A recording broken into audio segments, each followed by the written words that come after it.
Dokter Jaya, ada kasus yang sampai sekarang juga belum terungkap, kasus pembunuhan wartawan Bernas Udin. Anda juga dokter yang diminta pengadilan untuk memberikan keterangan atau kesaksian. Apa yang bisa Anda ceritakan dari kasus Udin, kasus yang X-File sampai sekarang? Nah, jadi ceritanya begini. Kasus itu sebenarnya ada seorang wartawan, kemudian dia dianiaya dengan dipukul kepalanya itu dengan satu benda tumpul, dan kemudian dia meninggal di otopsi di Rumah Sakit Umum Sarjito. Nah, pada waktu itu di Yogyakarta, di dalam fakta di persidangan diungkapkan bahwa ada pada suatu waktu itu ada seorang petugas yang datang ke kamar jenazah kemudian mengambil darah dari minta darah dari si korban Udin. Nah, setelah itu kemudian polisi mempunyai tiga barang yang menjadi bukti tindak pidana, yaitu pertama baju Udin yang basah oleh darahnya si Udin, kemudian bajunya Iwik yang pada waktu disangka sebagai tersangka pembunuh.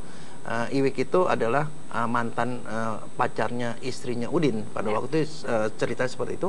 Dan kemudian satu lagi adalah senjata yang berupa satu besi panjang yang berkarat dan sudah ada bercak darahnya di situ. Pemeriksaannya itu sebenarnya dilakukan DNA-nya itu di Inggris, di Stratcliffe, Inggris. Nah, pada waktu hasil pemeriksaan itu dinyatakan bahwa ada kesamaan DNA pada baju Udin, baju Iwik, dan senjata tadi. Nah, masalahnya mereka ingin dari penyidik, dari jaksa dan polisi bahwa itu fakta itu akan menunjukkan bahwa benar si Iwik yang melakukan pembunuhan, memukul si Udin dengan memakai senjata itu. Dan saya waktu itu diminta untuk menganalisis hasilnya dari Inggris.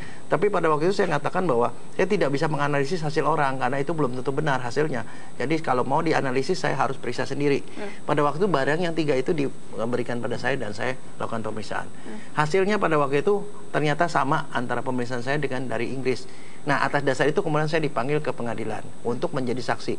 Cuman pada waktu itu dalam tanda petik ada permintaan dari orang-orang tertentu itu untuk supaya saya mengatakan bahwa dengan bukti yang saya dapatkan itu saya harus mengatakan bahwa benar si Udin itu dipukul sama si Iwik dengan menggunakan senjata tadi. Dan saya bilang tidak bisa karena seorang dokter forensik itu adalah saksi ahli, bukan saksi mata. Seorang keterangan ahli itu mengatakan berdasarkan apa yang dia ketahui dari ilmu.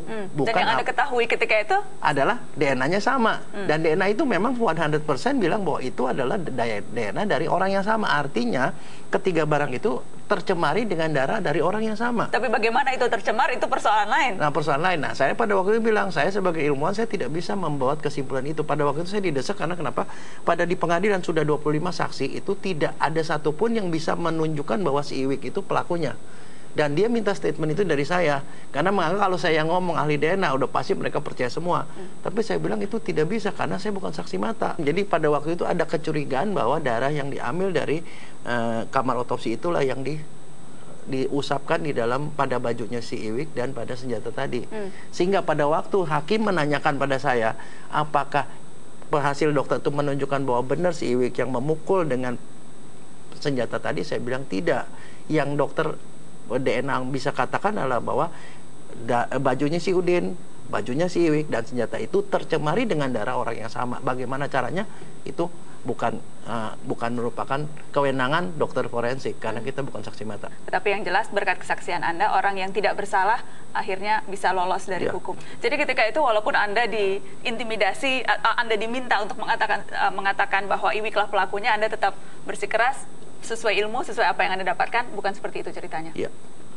Hampir semua kasus yang menyangkut politis ada seperti itu. Tapi untungnya kita ini dari institusi pemerintah yang terbebas dari siapapun. Kita bukan bawahan polisi, bukan bawahan hakim, bukan bawahan siapapun. Sehingga kita kategori kita cuma satu yang kita patuhi adalah kebenaran. Kasus tadi Anda bilang yang berhubungan dengan politik, yang berhubungan dengan kekuasaan. Kasus Trisakti misalnya? Antara lain itu bukan Trisakti, kasus Semanggi barangkali. Kasus Semanggi? Nah, kasus Semanggi itu kasus Yunhap itu pada waktu itu kira-kira itu pada kejadian itu bulan Mei ya, tanggal 12 kalau nggak salah. Itu siang-siang saya mau pulang, itu di UI di bagian forensik itu penuh dengan mahasiswa. Saya tanya ada apa? Dia bilang, "Dok, ada mahasiswa UI ketembak." Saya lihat, saya sempat semintasan, saya lihat bahwa ada luka tembak di leher belakang dan pelurunya nyangkut di kulit di sebelah sini.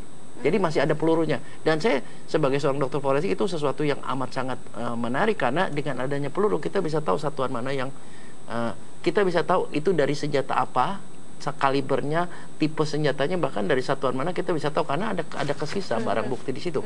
Nah, pada waktu itu saya melakukan sesuatu yang tidak lazim. Biasanya dokter forensik melakukan otopsi itu dengan surat permintaan polisi, tapi kali ini saya melakukan yang namanya otopsi klinik. Saya menemui keluarganya, bapak dan ibunya, saya bilang, bapak atau ibu, ini anak Anda sudah jadi korban. Kalau sekarang bapak atau ibu tidak mau otopsi, ya kasus ini tidak akan pernah terungkap. Tapi kalau bapak mengizinkan saya melakukan otopsi, maka mudah-mudahan kita akan dapat anak pelurunya. Mungkin sekali waktu kalau ini dimasuk pengadilan akan terungkap. Dia bilang, akhirnya setelah dikasih tahu apa yang kita akan kerjakan, mereka setuju, dan pada waktu itu dilakukan otopsi dengan izin keluarga. Nah, begitu kemudian setelah otopsi saya dapetin anak peluru, nah itu mulai terornya terjadi, karena anak peluru itu kemudian diperebutkan oleh berbagai macam satuan. Pada waktu itu ada polseknya minta visum, Polresnya minta visum, Polda minta visum, Mabes minta visum, dan POM minta visum. Kita analisis, dan ternyata anak peluru itu anak peluru yang tidak biasa dipakai. Yaitu anak pelurunya itu anak peluru yang tajam, sangat tajam, kalibernya itu kecil ya, waktu itu 5,56. Kemudian itu di ujungnya itu pelurunya itu ada inti bajanya. Inti bajanya, jadi pada waktu itu pelurunya mengenai benda lain baru masuk ke Yonhap, sehingga itu terkelupas bagian luar tapi bajanya nongol kelihatan. Dan kemudian kita analisis juga dengan surface microscope elektron, jadi benar-benar secara ilmiah kita dapatkan komponennya dan lain-lain sampai kita dapetin pada waktu jenis senjatanya.